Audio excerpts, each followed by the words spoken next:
हर हर महादेव। ओम नमः शिवाय। जब जब ज्ञान की उपहास होने लगती है, शाश्वत ज्ञान पे सवाल और अविश्वास तर्क होने लगती है, तब तब वो ज्ञान मौन का रूप धारण करने लगती है, तब तब वो ज्ञान सुप्त होने लगती है। और जब जब ज्ञान सुप्त और मौन का रूप धारण करने लगे, तब तब अज्ञानता प्रकट होने लगती है। आज की इस वर्तमान समय की अजीब विडंबना है, जिस मनीषी ऋषि तपस्वी ने सालों अपनी भौतिक शरीर भौतिक सुख की लालसा को त्याग कर अनेकों वर्षों तक तप कर उस अमूल शाश्वत ज्ञान को उपलब्ध होकर कई धर्म ग्रंथों की रचना की, कई ऐसे सूक्ष्म तत्वों की व्याख्या की जो आज भी भौतिक विज्ञान के लिए एक अनसुलझी रहस्य के समान है। क्यों? क्योंकि वो उसकी ज्ञान उसकी समझ को भी भौतिक उपकरणों के द्वारा ही, भौतिक तत्वों के द्वारा ही, भौतिक देह के द्वारा ही जानने समझने की प्रयास किया और करते रहे हैं।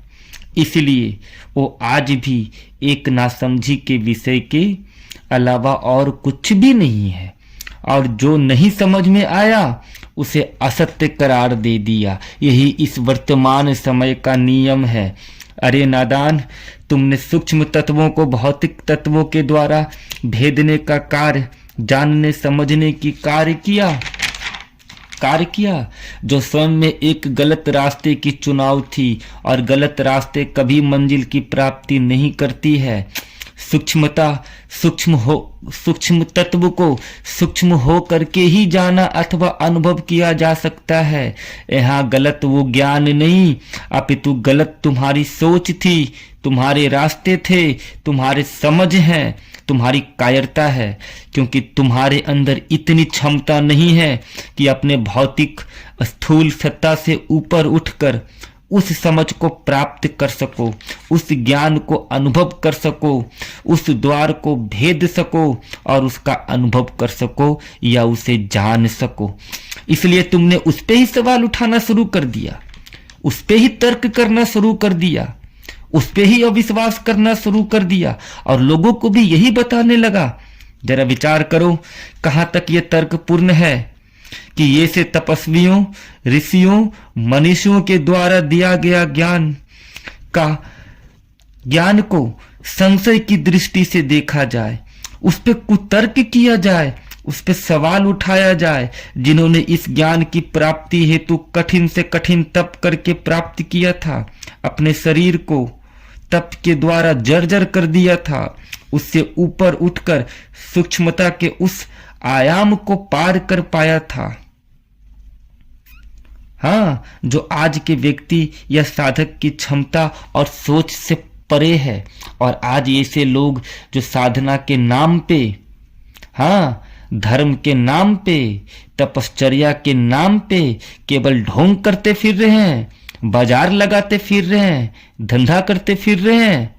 हाँ, वो ऐसे ज्ञान पे सवाल उठाएंगे, ऐसे उनके द्वारा निर्मित की गई ग्रंथ वेदांत और उपनिषद पे सवाल उठाएंगे, उसे असत्य करार देंगे। अरे जा ढोंगी जा, तू केवल अपने देह, भौतिक सुख और प्रसिद्धि की चाह और कामना से ग्रसित है। पहले उसे शांत कर। विषयों का भोगी है, जा उसका भोग कर। योग के नाम पे, धर्म के नाम पे भोग और अधर्म की बातें फैलाने वाले, याद रख, तेरा यही ढोंग, पाखंड तुझे निरंतर पतन की ओर लेकर के जा रहा है। और जब तू ही पतन की ओर जा रहा है तो उसका क्या हाल होगा जो तेरे ज्ञान और तेरे भोग को योग समझने की नादानी और गलती कर रहे हैं, तेरे हर अज्ञानता को ज्ञान समझ रहे हैं, तेरी नासमझी और ढोंग को एक विकसित समझ और उच्च चेतना स्वरूप जान रहे हैं। मुझे तो हंसी आती है, सच बताता हूं। बाकी इसके आगे आप स्वयं विचार करो। कभी सोचा है आज के समय में ज्ञान का अर्थ और ज्ञान की परिभाषा क्या है? सोचा है कभी?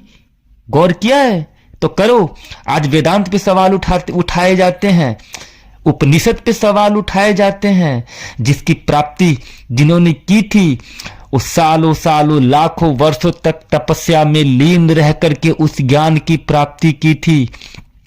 हाँ, हर कितना त्याग किया था, हर भौतिक सुख सुविधा का त्याग किया था, यहां तक कि अपनी भौतिक देह की सुध बुध खो करके उस ज्ञान की प्राप्ति की थी और आम जनों के लिए उसे ग्रंथ के रूप में वर्णित किया था। और आज उसी ज्ञान पे सवाल उठाए जा रहे हैं। और विडंबना ये है कि ऐसे लोगों के द्वारा सवाल उठाए जा रहे हैं जो केवल और केवल ज्ञान के नाम पे अज्ञानता जमा किया है, योग के नाम पे भोग जमा किया है।